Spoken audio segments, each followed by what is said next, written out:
അസ്സലാമു അലൈക്കും വറഹ്മത്തുള്ളാഹി വബറകാതുഹു. ബിസ്മില്ലാ അൽഹംദുലില്ലാ. പ്രിയം നിറഞ്ഞ സഹോദരന്മാരെ, സഹോദരിമാരെ, അല്ലാഹു സുബ്ഹാനഹു വ തആല അവൻ്റെ അടിമകൾക്ക് ചില കാര്യങ്ങൾ ബോധ്യപ്പെടുത്താനായി ചില ദൃഷ്ടാന്തങ്ങൾ വെളിപ്പെടുത്താറുണ്ട്. ഭൂമികുലുക്കം, ചുഴലിക്കാറ്റ്, വെള്ളപ്പൊക്കം തുടങ്ങി പലതും അള്ളാഹുവിൻ്റെ ദൃഷ്ടാന്തങ്ങളാണ്. മനുഷ്യൻ വളരെ ദുർബലനാണ് എന്ന് അള്ളാഹു സുബ്ഹാനഹു വ തആല ഇതിലൂടെ നമുക്ക് ബോധ്യപ്പെടുത്തി തരുന്നു. അത്തരം ദൃഷ്ടാന്തങ്ങളിൽപ്പെട്ടതാണ് സൂര്യഗ്രഹണവും ചന്ദ്രഗ്രഹണവും. അതിനാൽ തന്നെ ഗ്രഹണങ്ങൾ മനുഷ്യർക്ക് ഒരു പാഠമാകണം.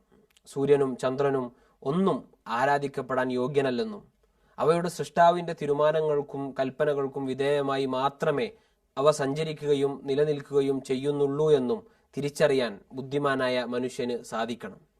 മനുഷ്യ ചരിത്രം പരിശോധിച്ചാൽ ഗ്രഹണത്തിൻ്റെ പേരിലുള്ള അന്ധവിശ്വാസം എക്കാലത്തും നിലനിന്നിരുന്നതായി നമുക്ക് കാണാൻ സാധിക്കും.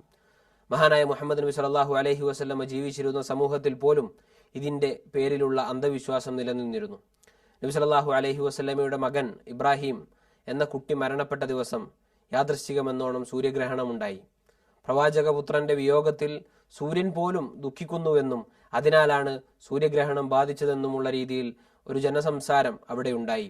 ഇത്തരം അന്ധവിശ്വാസങ്ങളുടെ വേരറുത്തുകൊണ്ട് ആരെങ്കിലും മരിക്കുകയോ അല്ലെങ്കിൽ ജീവിക്കുകയോ ചെയ്ത കാരണം കൊണ്ട് സൂര്യനും ചന്ദ്രനും ഗ്രഹണം ബാധിക്കുകയില്ലെന്നും അത് അള്ളാഹുവിൻ്റെ ദൃഷ്ടാന്തങ്ങളാണ് എന്നും നബി സല്ലല്ലാഹു അലൈഹി വസല്ലമ അവിടെ പ്രഖ്യാപിക്കുകയാണ് ചെയ്തത്. ഇനി ഗ്രഹണം ബാധിച്ചാൽ വിശ്വാസികളുടെ ബാധ്യത എന്താണ് എന്നും ഇത്തരം സന്ദർഭത്തിൽ നബി സല്ലല്ലാഹു അലൈഹി വസല്ലമ പഠിപ്പിച്ചിട്ടുണ്ട്. ഗ്രഹണമെന്ന് കേൾക്കുമ്പോൾ എന്തെങ്കിലും അന്ധവിശ്വാസത്തിലേക്കോ അല്ലെങ്കിൽ അന്ധവിശ്വാസത്തിൽ അധിഷ്ഠിതമായ ഭയപ്പാടുകളിലേക്കോ പോകേണ്ടവരല്ല സത്യവിശ്വാസികൾ. അത് കേവലം ഒരു പ്രാപഞ്ചിക പ്രതിഭാസമാണെന്ന് കരുതി അതിനെ അവഗണിച്ച് മറന്ന് ജീവിക്കേണ്ടവരുമല്ല സത്യവിശ്വാസികൾ.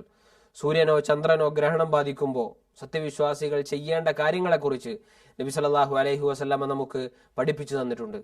ഒന്നാമതായി അള്ളാഹുവിൻ്റെ ശിക്ഷയെക്കുറിച്ച് കൂടുതൽ ഭയമുള്ളവരാവുക എന്നുള്ളതാണ്.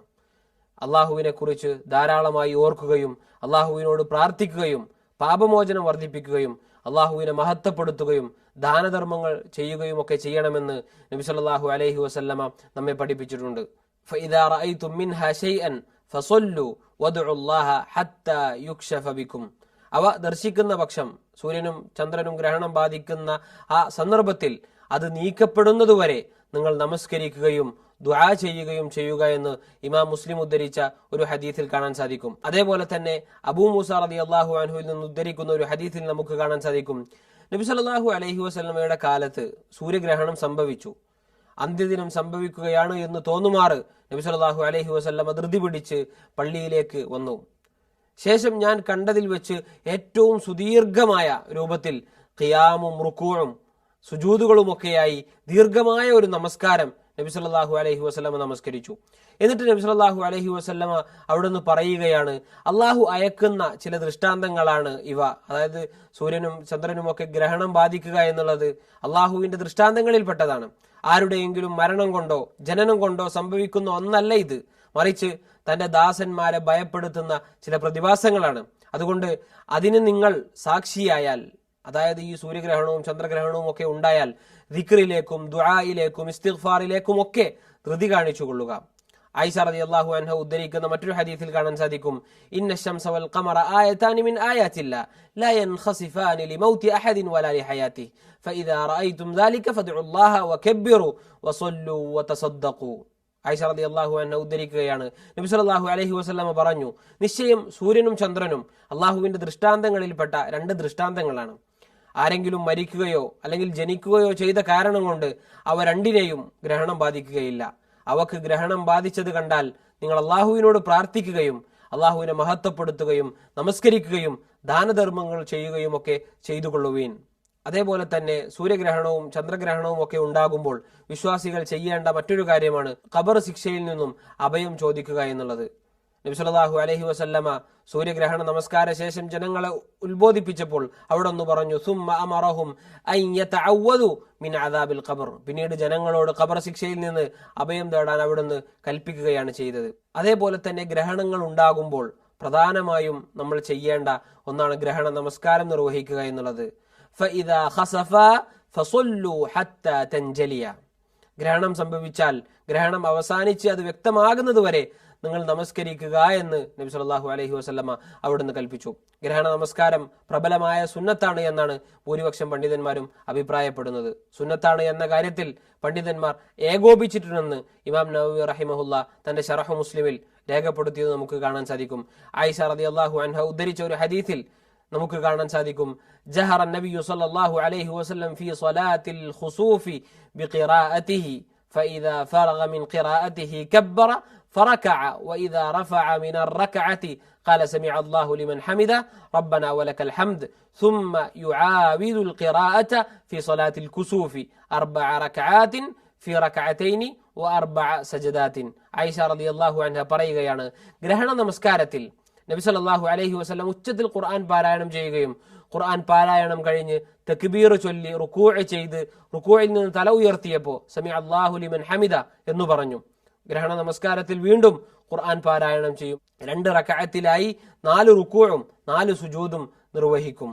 ഇനി ഗ്രഹണ നമസ്കാരത്തിന്റെ രൂപം നമുക്ക് മനസ്സിലാക്കാം. സാധാരണ നമസ്കാരങ്ങളിൽ നിന്ന് വ്യത്യസ്തമായ ഒരു രൂപമാണ് ഗ്രഹണ നമസ്കാരത്തിൻ്റെത്. ആദ്യമായി നിയത്തോടു കൂടി തക്ബീറത്തുൽ ഇഹ്റാം ചെയ്യുകയും ശേഷം പ്രാരംഭ പ്രാർത്ഥന ചൊല്ലുക, ഫാത്തിഹ പാരായണം ചെയ്ത് ദീർഘമായി ഖുർആൻ പാരായണം ചെയ്യുക, ദീർഘമായി റുകൂഅ് ചെയ്യുകയും ആ റുകൂഇലൊക്കെ പ്രാർത്ഥനകൾ ആവർത്തിച്ച് നിർവഹിക്കാവുന്നതാണ്. ശേഷം റുകൂഇൽ നിന്ന് ഉയരുകയും സുജൂദിലേക്ക് പോകാതെ വീണ്ടും ഫാത്തിഹ ഓതി ദീർഘമായി ഖുർആൻ പാരായണം ചെയ്യുക.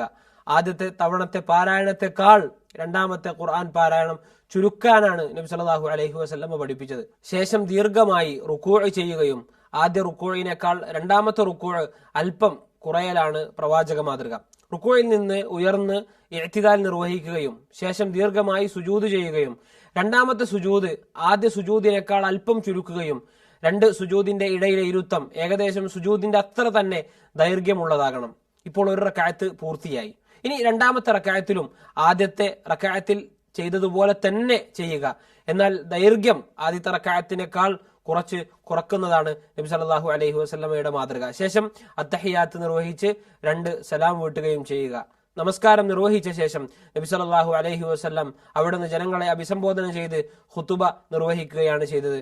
ജനങ്ങൾക്ക് അശ്രദ്ധമായ ജീവിതത്തെ തൊട്ടും ഭൗതികതയിൽ വഞ്ചിതരാകുന്നതിനെ തൊട്ടും അവർക്ക് മുന്നറിയിപ്പ് നൽകലും ദുആയും ഇസ്തിഗ്ഫാറും ഒക്കെ വർദ്ധിപ്പിക്കുവാൻ അവരോട് കൽപ്പിക്കുകയും ഒക്കെ ചെയ്തുകൊണ്ടുള്ള ഒരു അഭിസംബോധനയായിരുന്നു നബി സല്ലല്ലാഹു അലൈഹി വസല്ലമ ചെയ്തിട്ടുള്ളത്. അപ്പോൾ സൂര്യനും ചന്ദ്രനും ഒക്കെ ഗ്രഹണം ബാധിക്കുമ്പോൾ അത് അള്ളാഹുവിൽ നിന്നുള്ള ഒരു ദൃഷ്ടാന്തമാണ് എന്ന് മനസ്സിലാക്കി അള്ളാഹു സുബ്ഹാനഹു വ തആലയിലേക്ക് കൂടുതൽ അടുക്കുക.